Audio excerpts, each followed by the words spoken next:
When you're thinking of getting away from the mundanity of everyday life, oftentimes one of the first ideas for a vacation is, of course, an amusement park. They offer fun on all levels for an entire family. Whether that be with roller coasters, flat rides, meet and greets, there seems to be something for everybody within them. But of all the amusement parks out there, there's one that stands out like no other. And that park is Marineland of Canada. Over the years, this place has received quite the reputation in multiple facets. It's been accused of having a really bizarre layout and overall unsettling atmosphere, and perhaps, more seriously, allegations of animal cruelty, among other things. Today, we are going to tell the story of Marineland, from its inception to what it's like in the modern day. We're going to Disney World!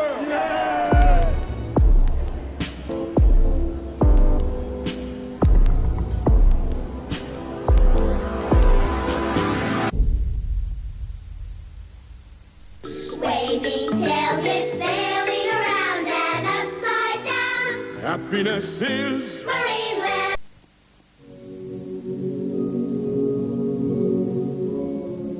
In 1957, a man named John Haller would immigrate to Canada after previously moving all across Europe prior.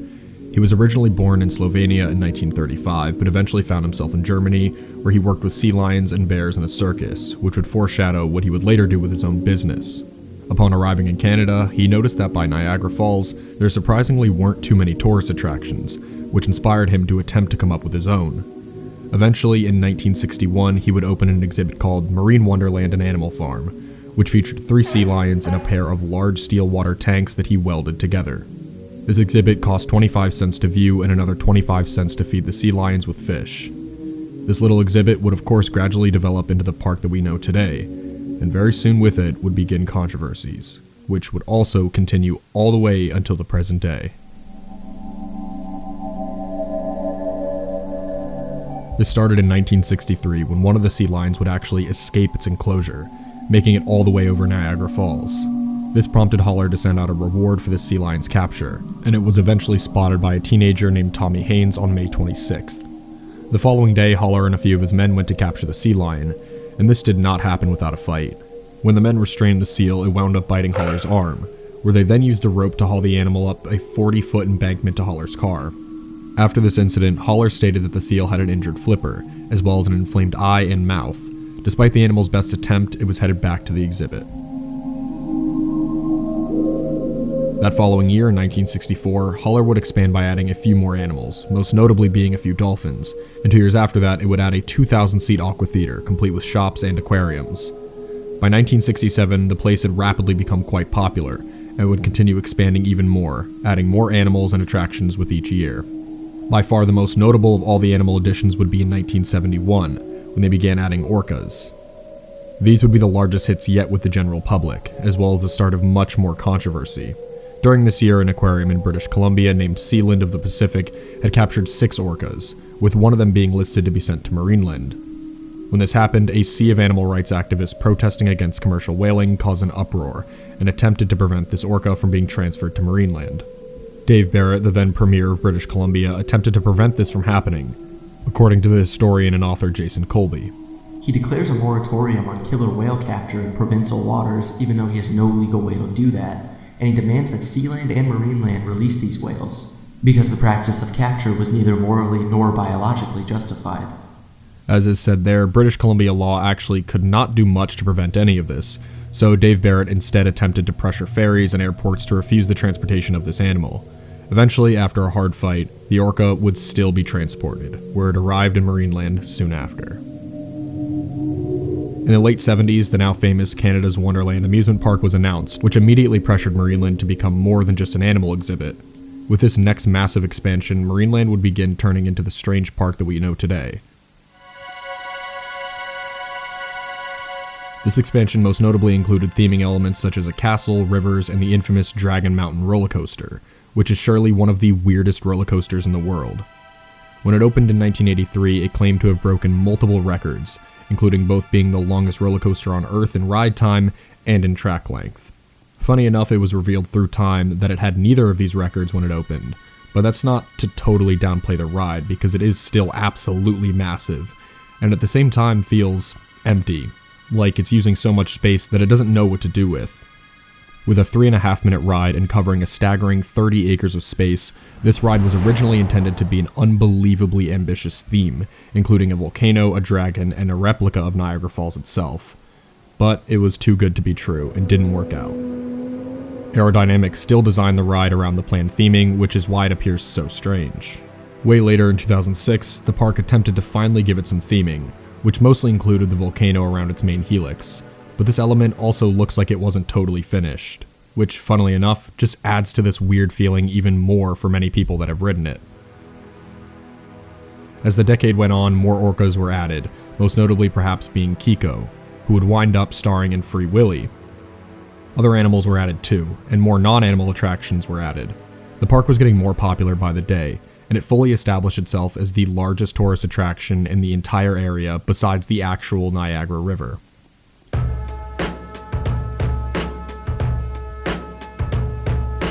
By the time the 90s came around, animal rights activists were much more of a thing. While the park had always been drenched in controversy, the rise of the internet especially allowed for word to be spread much more. It became alleged that this park was mistreating its animals. In 1999, a beluga whale passed away on the property, and ever since then an official track has been made to keep track of the park's animals' fatalities. All of this leads us to the modern day. What is marine like now?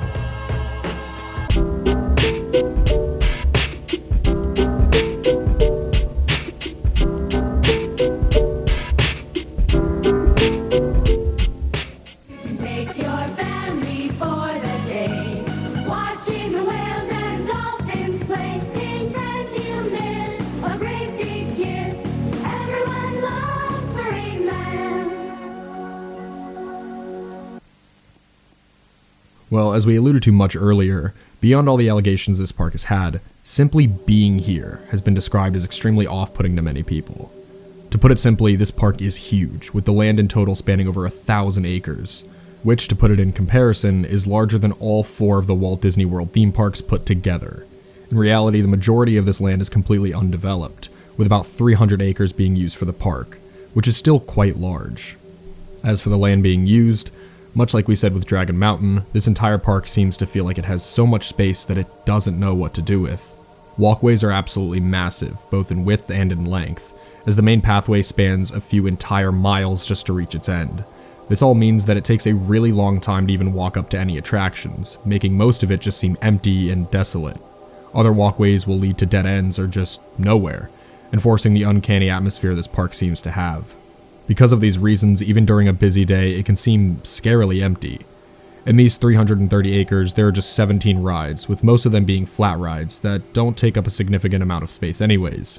Most of the rides in the park are said to have almost no wait too.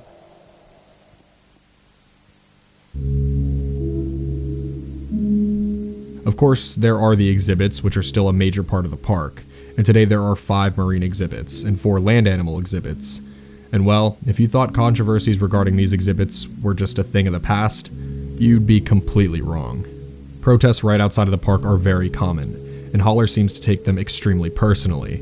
According to multiple protesters, he said things such as, "Get off my property or I will run you over," among many other things. As for Holler himself, his desires to keep expanding the park led to extreme tragedy and controversy in 2009. Back in 2004, Holler had bought the property of the Green Oaks Trailer Park. In February of 2009, he sent out eviction notices to that trailer park, stating that he wanted to build a maintenance facility there. This notice said that they needed to be gone by August 31st, 2010. This naturally caused an immense panic, and this was changed to March 31st, 2011, but even this did not help much. On this date, while everyone left, there was one person left unaccounted for. Paula Millard was a 63-year-old resident in the Green Oaks Trailer Park, who had repeatedly told neighbors about how she had nowhere to go after this eviction. During that night, police would find her in her trailer home, having taken her own life. Written on the wall was this message to John Holler: "The trailer park property now sits abandoned, never even have been put to use." In 2013, many former workers of Marineland began coming out about the water quality in the majority of the sea exhibits was consistently low, leading to sickness in many of these animals, which Marineland has consistently stated was not true. Some of these allegations were even beginning to come from the land animal section too. Jim Hammond, a former animal care supervisor, has said that casual brutality when animals need to be put down is common, and substandard enclosures are prevalent. What was supposedly his final straw was when a deer with a severely broken leg needed to be put down. Hammond supposedly begged Holler to bring in a vet to euthanize the animal, but Holler refused, instead deciding to take out a firearm himself. Around this time, many other former employees began coming out about the supposed mistreatment of the animals here. Naturally, many people began investigating the place soon after. Els Poulsen, a biologist and consultant on captive wildlife management, saw an injured deer in one of the exhibits and noted how the concrete ground was dangerous to have and likely was leading to injuries. The bear enclosure is also said to be way too small by multiple experts, and Hammond has also spoken out about how some of these bears have even eaten their own young, which is typically a sign of the amount of food they are given in stress. You were also able to feed the bears corn pops, which led to further injuries as these bears would sometimes fight over each other to line up for the food. Hammond has even stated that the park feeds the bears just enough so that they can still be hungry for the food that visitors could throw at them. The most notable of all this was in May 28, 2015, when the Legislative Assembly of Ontario passed the Prevention of Cruelty to Animals Amendment Act.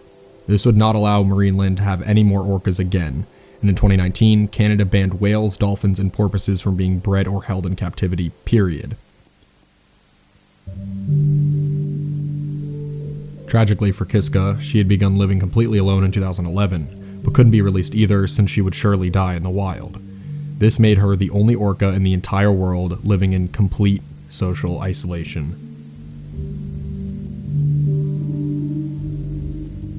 As a result, she's living in what one may describe as purgatory. In 2019, a study came out proving that orcas have some of the highest emotional compassion of any animal, and need socialization to stay healthy. Kiska has actually been in Marineland since 1979, sharing her home with Kiko, the free willow orca, among others. Kiska had 5 children in her life, but all of them died young, which experts say would have likely been traumatic for her. In these recent years of her living completely alone, there have been no shortage of viral videos, the most famous of which shows her banging her head against the solid structure, a repetitive action that shows the high levels of stress she is experiencing. In recent years, the Whale Sanctuary Project has been building a sanctuary in Nova Scotia, hoping to bring Kiska there, to finally not be alone any longer.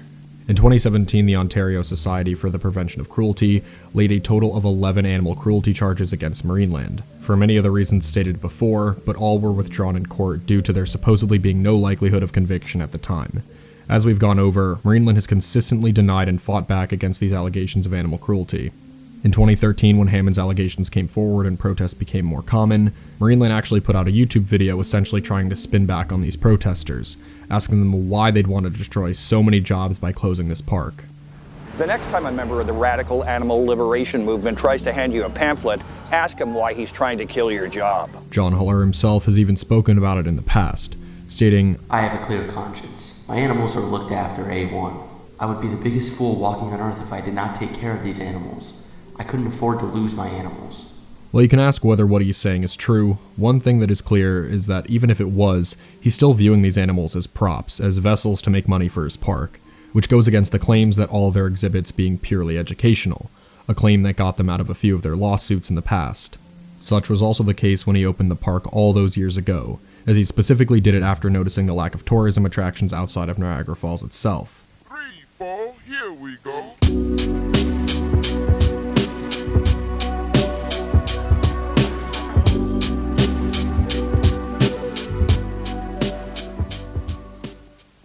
You never know when you'll fall in love again. So come on, raise your hands. Arctic home, Marineland. Yeah, yeah. Everyone loves Marineland.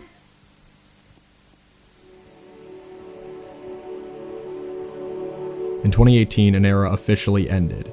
It was announced that on June 23rd, Holler had passed away in his home, as the founder and owner of Marineland ever since its beginning. Him being gone has left the future of Marineland in complete uncertainty. Since 2018, there have been many rumors for what will even come of this park in the future. Ever since the beginning of its inception, Marineland had been drenched in controversy, but with their figurehead behind the vast majority of that gone, it's made people wonder whether this place could somehow actually turn into something better, or if its history will forever outweigh what could be done to it. Canada even has thoughts regarding Marineland's future, as Niagara Falls Mayor Jim Diodati has mentioned the 3 possibilities he sees for Marineland. Those are, it continues exactly how it has been for the past few years, it can be sold to housing developers, or it can be sold or transformed into an amusement park without the animals, which is what Diodati has gone on record to say is what he'd personally prefer. It's been said that multiple of the world's largest theme park companies tried to buy this park, but Haller refused every single one of them. Now that he's gone, one can only wonder if these talks will be resumed. In January of 2023, Marineland actually lobbied to the Ontario government to attempt to sell the park, marking a true first in those regards. It's now clear that this possibility seems more likely than ever before. For the first time since this park originally came to be, there is a very real chance that something can change. Marineland has been closed for the winter season, but for the first time ever, there has been speculation as to if it will ever open back up. Nobody knows what lies ahead for Marineland, but one thing that I don't think anyone will argue with is that it is truly, or was unlike, any other amusement park ever before it. Come to Marineland, come see the falls, Marineland, Niagara, come see it all.